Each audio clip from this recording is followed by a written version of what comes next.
Hello everyone, আসসালামু আলাইকুম। আমি Arif Hasan Shuvo, Arif electric media and pipe ফিটিংসের পক্ষ থেকে আপনাদেরকে স্বাগতম। সম্মানিত ভিউয়ার্স, আজ আমি আপনাদেরকে দেখাবো কিভাবে একতলা বিল্ডিং এর একটি ট্যাঙ্কি ফিটিংস করি, সেটা আপনাদেরকে সম্পূর্ণ দেখাবো এ টু জেড। আমি এই ভিডিওতে সম্পূর্ণ দেখার চেষ্টা করবো ইনশাআল্লাহ। তো আসেন আমরা কিভাবে ট্যাঙ্কিটি ফিটিং করছি সেটা আপনাদেরকে দেখাবো।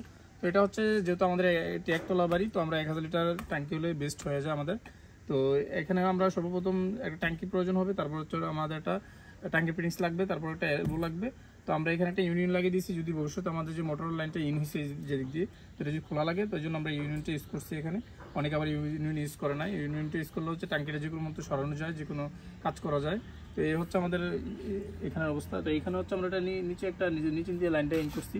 তো এখানে একটা এলবো রয়েছে, তারপরে এখানে একটা আমাদের এলবো রয়েছে, যেহেতু লাইনটা আমরা পশ্চিম পাশ দিয়ে আসছে ওই সাইড দিয়ে। তারপরে এখানে আমরা যেটা অক্সিজেনের জন্য আমরা যে পাইপটা রেখেছি, এটা হচ্ছে আমরা উপরে টি লাগিয়ে দিয়েছি। অনেকে ওপেন রাখেন, ওপেন রাখলে সমস্যা হচ্ছে কি অনেকে ময়লা টলা ঢোকার সম্ভাবনা থাকবে অনেকটা। তো এই জন্য আমরা এখানে একটা টি লাগিয়ে দিয়েছি, অনেকে এলবো লাগায়। তো আমার কাছে টি ছিল, টি লাগিয়ে দিয়েছি। টি লাগালে মানে বেস্ট যে কাজটা এটা হয় আর কি।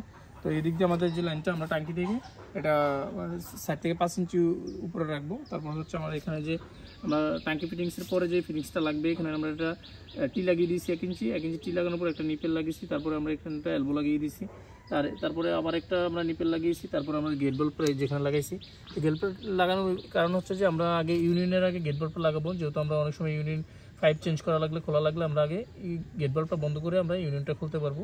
তো নিচে একটা, যেহেতু আমাদের নিফেলটা এতটা বড় হয় না, তো আমরা পাইপ কেটে আমরা নিফেলটা খুব ভালোভাবে নিফেল বানিয়ে নিয়েছি। এটা যেহেতু এত ছোট পাইপ প্রেস কাটার যায় না, তো আমরা পুরোটা সেট করে নিছি।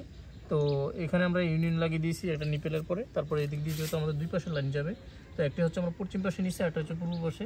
তো এখানে একটা আমরা হচ্ছে টি লাগিয়ে দিয়েছি, যেহেতু আমার দুই পাশে লাইনটা আউট হবে। এটা হচ্ছে টাঙ্কি থেকে যে আউট লাইনটা হয়, এটা হচ্ছে এই লাইনটা আমাদের। তো এদিক দিয়ে আমরা যেটা ওভার পানির জন্য, যে ওভারলোড যে টাঙ্কিটা পুরোর পরে যে পানিটা যাবে, তো এটা হচ্ছে যে আমাদের ওভারলোডের পানিটা যাওয়ার জন্য আমরা এখানে ডিরেক্টলি আমরা যেহেতু আউটপাশের লাইনটা দিয়ে দিচ্ছি, বাইরে একটা টিন অথবা কিছু দিলে পানিটা পড়লে শব্দ হবে। তো আমরা এই জন্য এখানে একটা, যেহেতু আমাদের 1 ইঞ্চি পাইপ শর্ট ছিল, তো আমাদের কাছে সকেট থাকায় শর্টে আমরা 2টা সকেট লাগিয়ে দিয়েছি, যেহেতু আমাদের কাছে পাইপ ছিল না। তো এই জন্য আমরা 2টা সকেট লাগিয়ে দিয়েছি এখানে। তো অনেকে বলবেন যে এখানে 2টা সকেট লাগানো হয়। আমরা টাঙ্কি থেকে লাইনটি আউট করব। তো এটা হচ্ছে আমাদের 1 ইঞ্চি পাইপ দিয়ে আমরা লাইনটি যদি নিতেছি, যেহেতু একতলা বাড়ি, তো আমরা এখানে একটি ট্যাপ দিয়েছি। তার কারণ হচ্ছে এখানে আমরা যেহেতু ছাদে কাজ করলে পানি নিতে পারে, যেন ফুলের টপ লাগালে, গাছ লাগালে যেহেতু পানিটা নিতে পারে।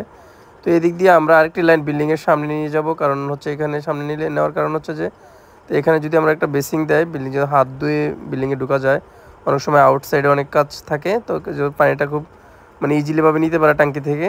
তো আমরা এই জন্য এদিক দিয়ে আমরা একটা লাইন নিচের দিকে নামিয়ে রেখেছি, কারণ মানে কাজ করতে খুব ইজিলি কাজ করা যাবে এই জন্য। তো আমরা এদিক দিয়ে কাজটি করছি। তো আমরা এখানে হচ্ছে আমাদের একটি ওপেন সিঁড়ি লাগাবে ওরা, এই জন্য আমরা এখানে একটি গিজার হবে, আরেকটি হচ্ছে আপনার হবে। তো আমরা এদিক দিয়ে সরাসরি লাইনটি আমরা একদম, একটি হচ্ছে আমাদের মোটর লাইন ইন হয়েছে, আরেকটি হচ্ছে ট্যাঙ্কি থেকে আউট হয়েছে। তো আমরা এই লাইনটি সরাসরি আমরা, যেহেতু আমাদের এখানে একটা টয়লেট আছে সিঁড়ির নিচে, তো আমরা এদিক দিয়ে লাইনটি নিয়ে নিছি।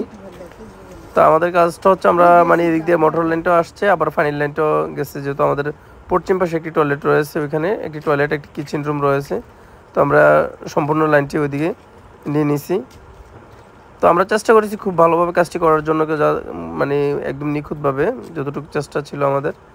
তো আমরা এই মোটরটি আবার একটি 1.5 ইঞ্চি বোর্ডিং থেকে আমরা, তো আবার 2টি ট্যাঙ্কিতে পানি নিব, 2টি বিল্ডিং ইউজ করবে, একটি 1.5 ইঞ্চি বোর্ডিং থেকে 2টি বিল্ডিংয়ে ইউজ করবে।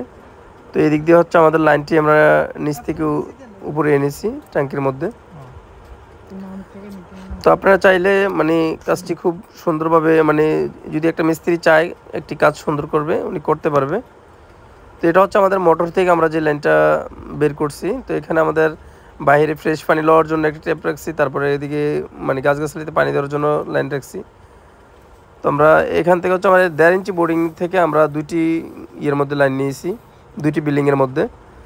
তো আমরা একটু আমাদের কমপ্লিটলি যে টাঙ্কি ফিটিংসের যে কাজটা, সেটা আমরা দেখালাম। তো কেমন হয়েছে সেটা আমাদেরকে কমেন্টে জানাবেন। আর আমার চ্যানেলের পাশে থাকবেন সম্পূর্ণ ভিডিও, নতুন ভিডিও পেতে আমার চ্যানেলটিকে সাবস্ক্রাইব করে রাখবেন।